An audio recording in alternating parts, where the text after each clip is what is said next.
You voted against this bill, so let's just start out by asking why. I think it's going to hurt a lot of people. It will increase the cost of health insurance for the people who have health insurance now.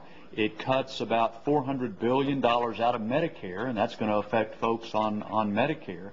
But in addition, even if you think some of this bill with its 118 new government agencies and so forth is a good idea, this is a bad time to be doing it. Unemployment's 10.2%. This bill makes it harder to hire people. And so it not only does it not help the unemployment situation, I'm afraid it's actually going to make it worse. Or it looks to affect small businesses, isn't that correct? Absolutely, and they're the folks, again, who create 70% of the jobs that are created in the United States are created by small business. And yet this bill really targets them with higher costs and even some new taxes. So if you're looking to create jobs, this bill takes us the other direction.